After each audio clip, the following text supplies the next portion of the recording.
Notre témoin, c'est le colonel Jean-Michel Langlais, directeur du service départemental d'incendie de secours du Gard, le SDIS 30, qu'on connaît bien. Alors cette année, la saison des feux de forêt a démarré très tôt, avec déjà des départs de feu depuis 15 jours dans notre département. Et puis lundi, vous l'avez suivi, notamment sur Objectif Gard, plusieurs incendies ont touché le département. Au Gros-du-Roi, une cinquantaine de bungalows ont brûlé au camping de l'Espiguette, où au plus fort de l'incendie, plus de 130 pompiers étaient mobilisés. Et puis au même moment, près de 200 hectares partaient en fumée sur l'Aidenon, Blozac ou encore Servier-la-Baume. Une centaine de pompiers d'ailleurs sont toujours sur place sur ces communes pour éteindre les dernières cendres, et ils y seront encore au moins pour 2 jours. Avec ces premiers incendies, colonel, est-ce que vous êtes inquiet pour la saison estivale ? Inquiet, oui, parce que les conditions météorologiques et climatiques qui sont les nôtres en ce moment nous donnent des perspectives qui sont plutôt défavorables pour cette saison d'été en termes d'incendie de forêt, effectivement. Comment on explique que cette saison ait démarré si tôt ? C'est simplement la situation climatique qu'on a eue dès cet hiver, puisqu'on a un déficit d'eau qui a maintenant plusieurs mois, qui s'est absolument pas amélioré ce printemps. Et puis là, on a une période estivale avec de très fortes chaleurs et surtout quelque chose qui est très important pour nous, un très faible degré d'hygrométrie qui rend les combustibles beaucoup plus inflammables. Donc ça veut dire qu'en fait, c'est très sec de partout ? Absolument, c'est très sec de partout et les conditions d'inflammabilité sont fortes. Et on a d'ailleurs des prévisions à court terme, notamment pour la journée de vendredi, qui sont extrêmement défavorables.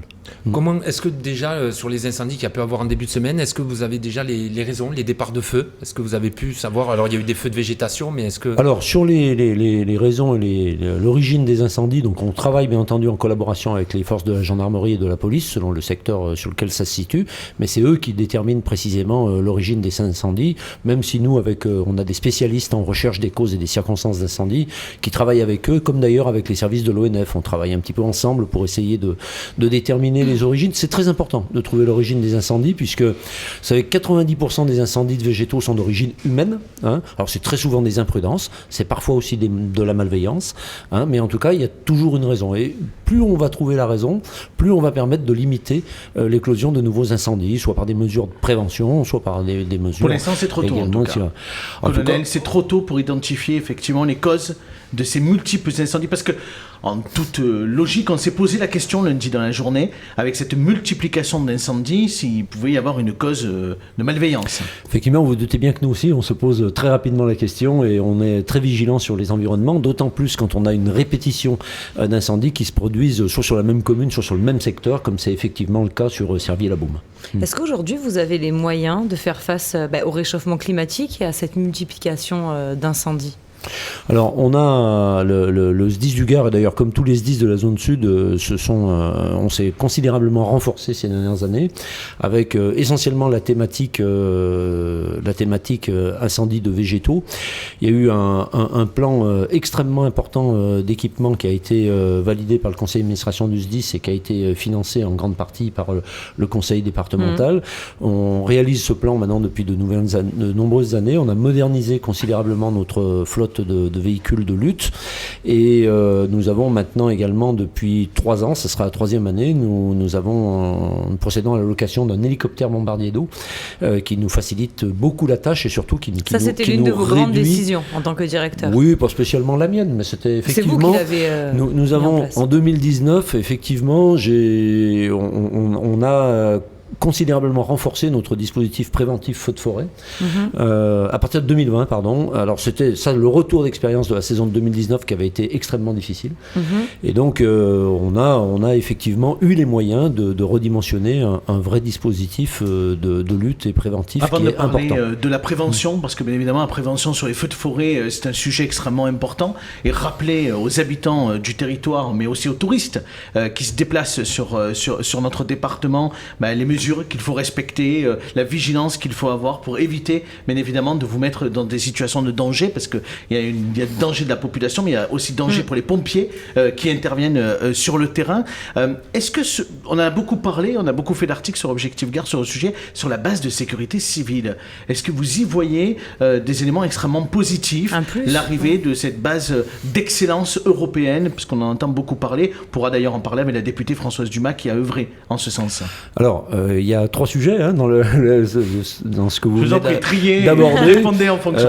D'abord, les mesures de prévention, il faudra qu'on prenne 2 minutes pour en parler, parce que c'est aujourd'hui le plus important. On va en parler juste après, c'est pour ça que je le disais. Ensuite, effectivement, l'exposition des personnes. Bon, on a fait face à 4 incendies très importants, vous l'avez noté lundi, et fort heureusement, essentiellement par l'action des premiers intervenants, nous n'avons aucune victime sur ces incendies. Par contre, nous avons eu effectivement quelques sapeurs-pompiers qui ont été blessés, des coups de chaud, des blessures légères. Donc on fait un très très gros travail en matière d'hygiène et de sécurité, et nous de sécurité pour nos pompiers, mais c'est toujours des engagements qui sont très forts, et malheureusement on a toujours un petit peu des blessés. Et puis donc pour ce qui concerne la base de sécurité civile, c'est vrai que c'est un atout pour notre département d'avoir tous les avions bombardiers d'eau de France qui sont réunis ici à Nîmes. Parce qu'ils interviennent très vite, du coup ils vous aident. Absolument, c'est incontestablement un atout. Alors cela dit, quand on est sur des périodes à risque, ensuite l'état-major de zone qui est à Marseille et qui gère la flotte pour l'ensemble des départements de la zone sud, les répartit sur le territoire, un peu en Corse, un peu sur l'est de l'arc méditerranéen, notamment sur Hyères, également sur les Corbières, en fonction de où est le risque. Mais c'est vrai que le fait d'avoir la base sur Nîmes nous apporte et ce projet effectivement de une base proximité. d'excellence européenne, parce que l'objectif c'est aussi d'intervenir, j'ai presque envie de dire aussi dans les pays qui sont autour de la France. Absolument, et qui appartiennent à l'Europe. c'est même et c'est aujourd'hui des moyens supplémentaires aussi. Bien sûr, mais c'est même aujourd'hui plus qu'un projet, c'est une réalité, puisqu'il y a un financement européen qui a permis de déterminer et de valider l'intérêt de Nîmes comme étant le hub européen en matière de sécurité civile. Ça va nous amener effectivement à pouvoir développer ce secteur, mais d'ailleurs pas que pour les incendies de forêt, mais également dans plein d'autres domaines, parce que vous savez aussi que le SDIS du Gard est en excellence sur un autre sujet, c'est sur ce qu'on appelle l'escrime, c'est-à-dire notre hôpital de campagne qui est national et qui est le seul dont on dispose en France, et que nous sommes chargés d'entretenir et de projeter en cas de besoin, et qui pourra très certainement également trouver une place dans le cadre de ce grand site de sécurité civile à Garon. Non, juste avant de parler de prévention, on a vu sur les incendies de lundi le soutien rapide du SDIS des autres départements. Comment ça fonctionne, la stratégie ? Alors il y a un centre de coordination qui est à Marseille pour toute la zone sud, c'est-à-dire 21 départements. Et dès qu'on a quelque chose d'important qui se passe dans un département, on leur signale dans un premier temps et on dimensionne des moyens en renfort, alors que ce soit des moyens aériens ou des moyens au sol. Et ensuite, en fonction de la disponibilité, parce que ça arrivait rapidement, ça va très vite. Et voyez, nous, dès hier, on a été nous-mêmes engagés en Lozère parce qu'il y avait un feu important en Lozère, et donc on a engagé une équipe des Cévennes en renfort de nos collègues lozériens. Il y a vraiment une perméabilité des moyens interdépartementales, une coopération qui se fait facilement en matière de sécurité civile qui se fait naturellement et qui est aujourd'hui quasiment historique, parce que ça fait très longtemps qu'on travaille comme ça. On va profiter qu'il y ait le sénateur du Gard qui est avec nous, Laurent Burgoa, bien évidemment, qui regarde avec extrême attention aussi le SDIS du Gard, la base de sécurité civile. Qui connaît bien quand il était élu départemental. Oui, c'est un sujet que je connais bien. J'ai eu d'ailleurs les 3 maires des communes concernées qui remercient l'intervention des pompiers, parce que dans une des communes, d'ailleurs, vous avez pu permettre d'arrêter le feu quasiment aux portes d'un centre équestre. Je crois que c'était important, c'était limite quand ça a menacé ce centre équestre. Franchement, non, c'est préoccupant la situation. On voit qu'avec le réchauffement climatique, les températures que nous avons, on a des feux de plus en plus précoces, et c'est vrai qu'il faut qu'on soit tous vigilants, les uns et les autres, et qu'on surveille alors de manière involontaire, c'est dramatique, mais c'est encore plus dramatique quand le feu est mis de manière volontaire. Un mot sur la prévention, bien évidemment, pour terminer, parce que c'est presque le sujet le plus important. Je vous en prie, colonel. Merci beaucoup de me permettre de terminer par ça. C'est vrai qu'il faut qu'on fasse tous un appel à la vigilance, et parce que la vigilance, c'est le plus important. Alors d'abord être prudent, surtout pas de feu, faire extrêmement attention quand on fait un barbecue, par exemple, que ce soit vraiment dans un milieu protégé, surtout pas en milieu naturel, c'est complètement interdit. Tous les feux en milieu naturel sont interdits, mais au-delà du fait que c'est interdit, c'est extrêmement imprudent. Et donc, il faut vraiment faire attention, être vigilant sur les moindres fumées, appeler rapidement les pompiers. Je rappelle que le numéro d'appel des pompiers, le 18, je me permets de le rappeler parce que malheureusement, on ne le sait pas toujours, surtout en panique, on quand nous on pose panique. parfois encore la question. Et donc après, dans le quotidien, même quand on fait des travaux, donc on a travaillé il y a quelque temps avec la Chambre d'agriculture aussi pour aider les agriculteurs à mieux prévenir, notamment en ce moment c'est le moment des moissons, et donc les feux de récolte, ça aussi, hormis la perte que ça génère plein air et vous savez que en ce moment on n'a pas besoin de perdre de récolte compte tenu de la situation. Mais il y a une question qui se pose souvent aussi, c'est sur le débroussaillage également. Alors, parce qu'on ne sait pas vraiment toujours quand est-ce qu'il faut le faire, et en fait c'est extrêmement important. Alors là encore, il y a des obligations réglementaires qu'on appelle les OLD, les obligations légales de débroussaillement, mais qui concernent que les secteurs qui sont au pied d'un massif. Et puis après, il y a la logique et il y a la nécessaire prudence. On a pu le constater, sur l'incendie de lundi, on en a un qui s'est déroulé en milieu périurbain. Les Donnons, il y avait beaucoup de maisons à protéger.